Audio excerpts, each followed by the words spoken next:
In a month, Alabama voters could elect to the U.S. Senate a man who is accused of ually assaulting a teenager, initiating a uall encounter with a 14-year-old and pursuing relationships with 3 other teenagers, all while he was in his 30s.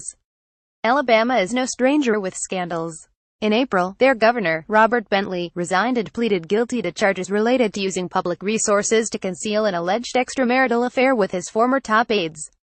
He came under significant pressure from his party to step down. What's so different between the cases of Bentley and Senate hopeful Roy Moore? Why would Alabama voters consider voting for one when they cheered getting rid of the other? To help me understand, I called up Lita Gore, a longtime political reporter for AL.com, Alabama's largest statewide news organization. Gore helped break the Bentley scandal.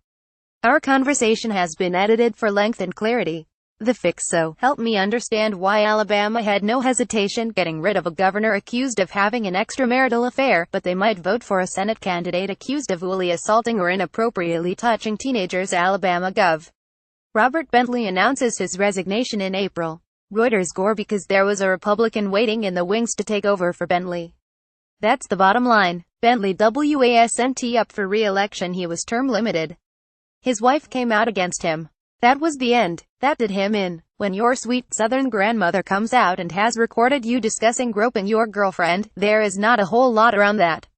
By contrast, this what I heard this weekend: I don't want to vote for Roy Moore, but Doug Jones is worse. And what they point to when they say that is that Doug Jones is pro-choice. There is a growing awareness of the significance of this seat. And the idea that Alabama, of all places, would contribute toward flipping the seat is just horrifying to Alabama voters. And let me be clear, if these allegations are true, there is not a single person who would stand beside him. They just don't want to contribute to. Oh my gosh, but if we flipped the Senate it would be the ultimate irony. Did the latest allegations by Beverly Young Nelson that Moore tried to force her to have uall relations with him when she was 16 and to a hotshot attorney change anything? Last night, I put out on my personal Facebook, tell me your thoughts. Interestingly enough, the people who supported Roy Moore before yesterday still support Roy Moore. The people who don't still don't. It changed nothing. Not one single person said, well, I was on the fence but yesterday I made up my mind. Now, I will tell you what I do see as a change. I have seen more discussion among the political class and among the general electorate of how do we not have him as our senator? Is there some sort of political recourse or procedural recourse that could be taken to not have him on the ballot and not have him seated? I don't understand.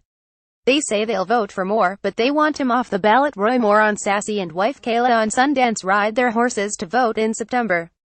Hal Yeager jitty images. You have to look at it in the sense of they are still going to vote for Roy Moore over Doug Jones, but please, is there a way we could have somebody else? That's the overall structure of how people are processing this whole situation.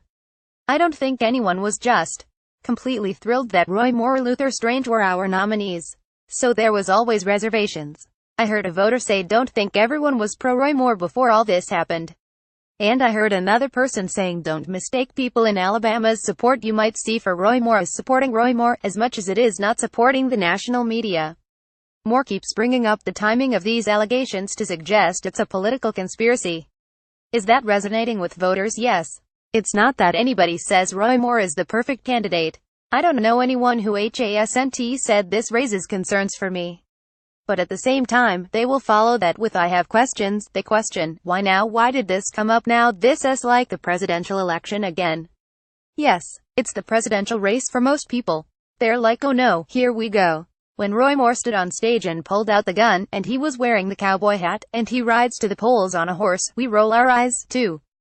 So you think Roy Moore will still win election? If you look at where his numbers come, he's got a lot of support in rural counties, and I'm not sure if that rural vote, which is 99.99% of Alabama, would leave him under almost any circumstances, or would leave any conservative candidate. I don't know what you'd have to do.